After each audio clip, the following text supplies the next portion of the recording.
പ്രിയപ്പെട്ടവരെ,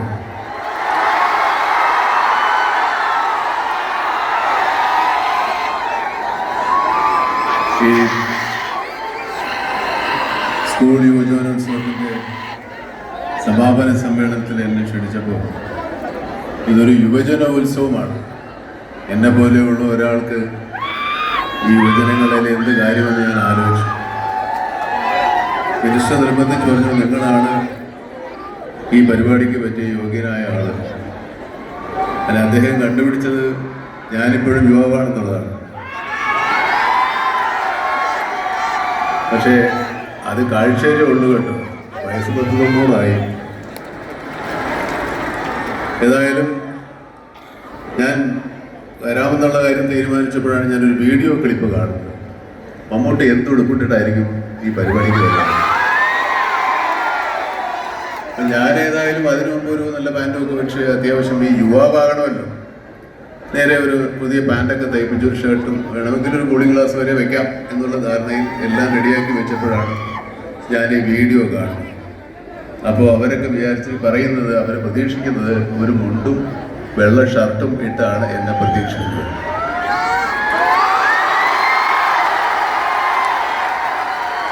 രാവിലെ ഞാൻ എൻ്റെ വസ്ത്രങ്ങൾ തിരഞ്ഞെടുക്കുന്നത് കൂടുതൽ ഒരു വെള്ള ഷർട്ട് കൂടെ ചേർത്ത് വെച്ചു. ഒരു മുണ്ടും നിങ്ങളുടെ എല്ലാവരുടെയും പ്രതീക്ഷയ്ക്കൊത്ത് അണിഞ്ഞൊരുങ്ങാൻ മാത്രമേ എനിക്ക് സാധിച്ചിട്ടുള്ളൂ. പക്ഷേ ഈ ഇത്രയും വലിയ ജനക്കൂട്ടം കാണുമ്പോൾ എനിക്ക് വലിയ പരിഭ്രമമുണ്ട്. ഒന്ന്, ഞാൻ നിങ്ങളെല്ലാവരെയും സന്തോഷിപ്പിക്കണം എൻ്റെ വാക്കുകൾ കൊണ്ട്. രണ്ട്, മഴ നമ്മുടെ മുമ്പിൽ ഇങ്ങനെ ഉരുണ്ടുകൂടി നിൽപ്പുണ്ട്. ഈ ജനസമൂഹം മഴ വരുമ്പോൾ അങ്കലാപ്പായി അങ്ങോട്ടും ഇങ്ങോട്ടും ഓടിയാൽ എന്തെങ്കിലും സംഭവിക്കുമെന്നുള്ള പേടി എനിക്കുണ്ട്. അതുകൊണ്ട് ഞാൻ ഒരുപാട് നേരം സംസാരിപ്പിച്ച് നിങ്ങളിവിടെ നിർത്തി മഴ കൊള്ളിക്കാൻ ഉദ്ദേശിക്കുന്നില്ല. എന്നാലും ഇതൊരു സ്കൂൾ, ഞാൻ പഠിച്ച കാലത്തെ സ്കൂളല്ല ഇപ്പോൾ. എനിക്ക് 10ാം ക്ലാസ് വരെ സ്കൂളുള്ളൂ. ഇപ്പോൾ 12ാം ക്ലാസ് വരെ സ്കൂളുണ്ട്. അപ്പോൾ എൻ്റെ കാലത്ത് പ്രീ ഡിഗ്രിക്ക് പഠിക്കുന്ന കുട്ടികളാണ് ഇപ്പോഴത്തെ മുതിർന്ന കുട്ടികൾ. ഇവരുടെ കലാപരിപാടികളാണ് ഇവിടെ അരങ്ങേറിയതും അവരുടെ കലാമത്സരങ്ങളാണ് ഇവിടെ നടന്നതും. അതിൽ ഒരുപാട് പേര് വിജയിക്കുകയും ചെയ്തു, ചിലരെല്ലാം വിജയിക്കാതിരിക്കുകയും ചെയ്തു. കലാപരിപാടികളിലെ വിജയപരാജയങ്ങൾ ഒരിക്കലും നമ്മുടെ കലാപ്രവർത്തനങ്ങളെ ബാധിക്കരുത്. അതിന് പ്രധാന കാരണം നമ്മൾ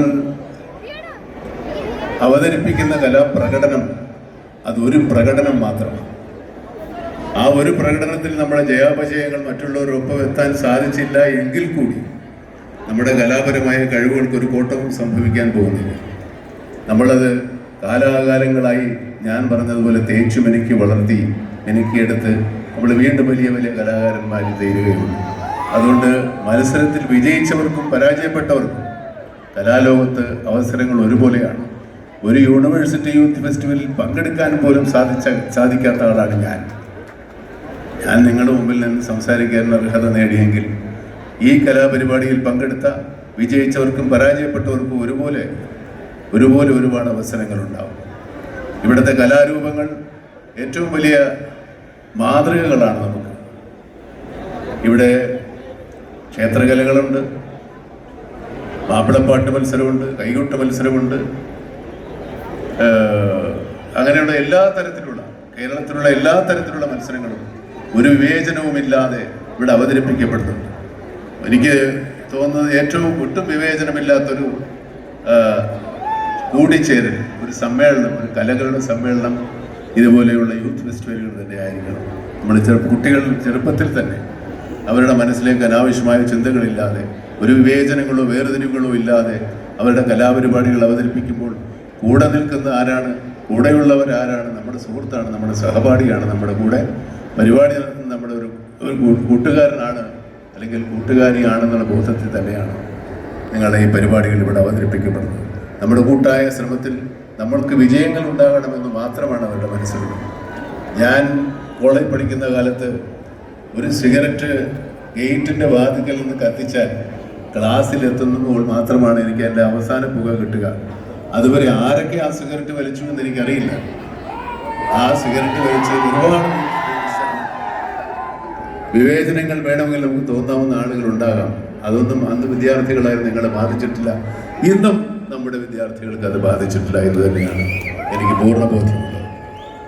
ഈ കൊല്ലത്ത് ഇത്ര ഒരു വലിയ പരിപാടി സംഘടിപ്പിക്കാൻ സാധിച്ചതിന് സംഘാടകരോടും ഇത്രയേറെ സഹകരണത്തോടെ ഇത്രയേറെ ആവേശത്തോടു കൂടി ഇതിൻ്റെ പരിമസമാപ്തി കാണുവാനും ഈ ഉത്സവങ്ങൾ കാണുവാനും മത്സരങ്ങൾ കാണുവാനും ഒരു പരിമിതികളുമില്ലാതെ അവരെ പ്രോത്സാഹിപ്പിച്ച് കിരീടം ചാർത്തുവാനും പ്രോത്സാഹിപ്പിച്ച ഇവിടുത്തെ ജനങ്ങളോട് കൂടെ നന്ദി പറയേണ്ടതുണ്ട്. കാരണം കൊല്ലംകാർക്കല്ല ഇവിടെ സമ്മാനം കിട്ടിയിരിക്കുന്നത്, കണ്ണൂരുകാർക്കാണ്, കണ്ണൂർ സ്ക്വാഡിനാണ്. അങ്ങനെ അതുപോലെ വേണമെങ്കിൽ കൊല്ലംകാരെ എല്ലാവരെയും കൂടെ പ്രോത്സാഹിപ്പിച്ച് നമ്മൾ നന്നാക്കാം, അങ്ങനെ പാടില്ല, അങ്ങനെ ചെയ്തില്ല. അത് തന്നെ ഈ കൊല്ലംകാരുടെ മഹത്വമായിട്ട് തന്നെയാണ്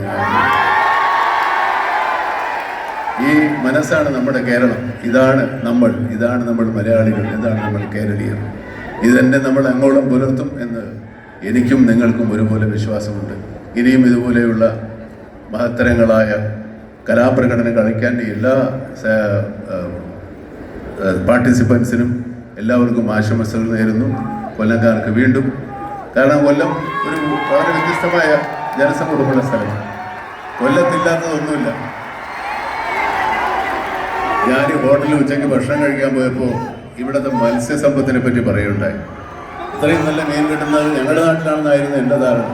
ഞാൻ ഈ അടുത്ത കാലത്ത് ഷൂട്ടിങ് വന്നപ്പോൾ ഈ ഹോട്ടലിൽ ഏറ്റവും നല്ല മീൻ കിട്ടുന്നത് ഇവിടെ തന്നെയാണ്. കൊല്ലം എല്ലാം കൊണ്ടും സമ്പുഷ്ടവും സമ്പന്നവും, നല്ല മനുഷ്യരെ കൊണ്ടും സമ്പന്നമാണ്, നല്ല പ്രകൃതി സമ്പത്ത് കൊണ്ടും സമ്പന്നമാണ്. കൊല്ലം കണ്ടവന് ഇല്ലം വേണ്ട. ഒരിക്കൽ കൂടി എല്ലാ നന്മകളും നേർന്നുകൊണ്ട് എല്ലാവർക്കും സന്തോഷവും സമാധാനവും ഉണ്ടാകട്ടെ.